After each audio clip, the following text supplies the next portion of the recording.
પરોપકારી ભક્તો મને પ્રિય છે. સ્વામીજી કહેતા કે ગરીબોની સેવા કરો તેમાં જ નારાયણનો વાસ છે. તો ગીતામાં ભગવાન શ્રી કૃષ્ણ પણ કહે છે કે તેષામહં સમુદ્ધર્તા મૃત્યુ સંસાર સાગરાત ભવામિ ન ચિરાત પાર્થ મય્યાવેશિત ચેતસામ મય્યેવ મનાધસ્ત્વ મયિ બુદ્ધિમ નિવેશય નિવસિષ્યસि મય્યેવ અત ઊર્ધ્વં ન સંશયઃ.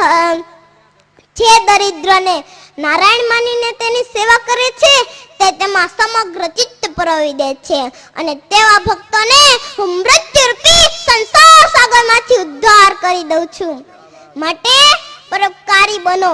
સાચી કેળવણી તો તે છે કે જે માનવીને પોતાના પગ ઉપર ઉભો રહેતા શીખવે છે, જે અભ્યાસથી ઈચ્છા શક્તિનો પ્રવાહ તથા અભિવ્યક્તિ નિયંત્રણ હેઠળ લાવી શકાય તથા ફળદાયી બનાવી શકાય તે છે કેળવણી. સાચું શિક્ષણ એટલે માત્ર શબ્દોનું ભંડોળ ભેગું કરવું તે જ નહીં, પરંતુ બુદ્ધિ શક્તિનો વિકાસ અથવા વધારે સાચા અર્થમાં વ્યક્તિની કુશળતાપૂર્વક ઈચ્છા શક્તિનો ઉપયોગ કરવાની તાલીમ. મને ભાસ થાય છે કે સ્વામી વિવેકાનંદ બાળકો અને વિદ્યાર્થીઓને જાણે કહેતા હોય કે બાળપણથી જ તેમના મસ્તકમાં નિશ્ચિત, દ્રઢ અને સહાયક વિચારોનો પ્રવેશ થવા દો. આવા વિચારો પ્રત્યે તમારી જાતને અભિમુખ કરો. જીવનને કમજોર અને નિષ્ક્રિય બનાવી દેવા પ્રત્યે નહીં. કાર્ય કરવું એ ઘણું સારું છે, પરંતુ તે વિચારમાંથી મળે છે. માટે મગજને ઉન્નત વિચારોથી, સર્વોચ્ચ આદર્શોથી ભરી દો. તેમને હંમેશ તમારી દ્રષ્ટિ સમક્ષ રાખશો તો જ તેમાંથી મહાન કાર્યોનો જન્મ થશે. જો તમારે સફળતા પ્રાપ્ત કરવી હોય તો તમારી પાસે પ્રચંડ ખંત અને દ્રઢ ઈચ્છા શક્તિ હોવા જોઈએ. ખંતેલો માણસ કહે છે, હું સાગરને પી જઈશ. મારી ઈચ્છા થતા વેત પર્વતો કકડ ભૂસ થતા તૂટી પડશે. આવા પ્રકારની શક્તિ પ્રાપ્ત કરો. આવા પ્રકારની ઈચ્છા શક્તિ દાખવો. જો તમે પુરુષાર્થ કરશો તો જરૂર તમે ધ્યેયને પામી શકશો.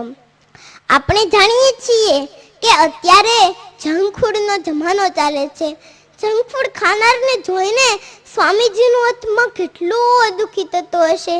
ભારતના 21મી સદીના યુવાનોને જંક ફૂડ ખાતા જોઈને તમે કંઈ વિચાર્યું? જો ન વિચાર્યું હોય તો આ બાબતે જરૂરથી વિચારજો. અને તેઓને સ્વામીજી આટલું જ કહેશે કે પ્રથમ તો તમારે સારા પૌષ્ટિક ખોરાક વડે શરીરને સુદૃઢ બનાવવું જોઈએ. ત્યાર પછી જ મન મજબૂત થશે. મન તો કેવળ શરીરનો સૂક્ષ્મ ભાગ જ છે. મોટા ભાગના જે દુઃખો આપણે અનુભવીએ છીએ તે માટે આપણો ખોરાક જવાબદાર છે.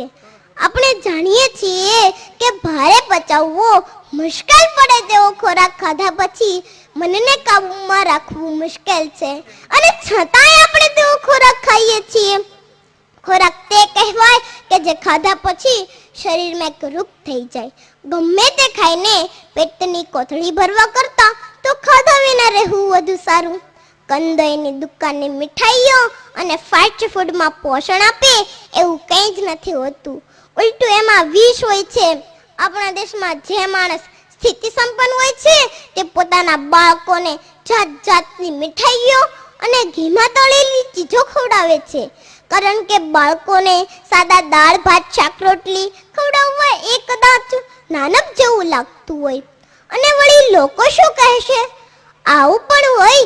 આવી રીતે મોટા કરેલા બાળકો પ્રમાણ વગરના શરીરવાળા, આળસુ, નિર્માલ્ય, પોતાના મેરુદંડ વિનાના અને બુદ્ધિહીન નીવડે. એમાં શી નવાય? સ્વાદેન્દ્રિયને છૂટી મૂકો એટલે બીજી ઇન્દ્રિયો નિરંકુશપણે દોડશે. માટે સ્વાદેન્દ્રિય ઉપર અંકુશ રાખો. હું પણ આજથી સ્વાદેન્દ્રિય ઉપર અંકુશ રાખીશ. અને ઇન્દ્રિયો વિશે ભગવાન શ્રી કૃષ્ણ ગીતામાં કહે છે કે સંનિયન્યેન્દ્રિય ગ્રામમ સર્વત્ર સમબુદ્ધયઃ તે પ્રાપ્નુવન્તિ મામેવ સર્વભૂતહિતે રતાઃ. ઇન્દ્રિયોને કાબૂમાં રાખીને જે કાર્ય કરે છે તે સફળ થાય છે. મન બુદ્ધિથી પર થઈને જે કામ કરે છે તે પરોપકાર છે. બીજાની સેવા તે જ ભક્તિ છે. પરોપકાર તે જ ભક્તિ છે. ઇન્દ્રિયોને કાબૂમાં રાખીશું તો મન એકાગ્ર થશે અને મન એકાગ્ર થાય ત્યારે ધારેલા બધા જ કાર્યો પાર પડે છે. ઉઠો, જાગો અને જય પ્રાપ્તિ સુધી મંડ્યા રહો.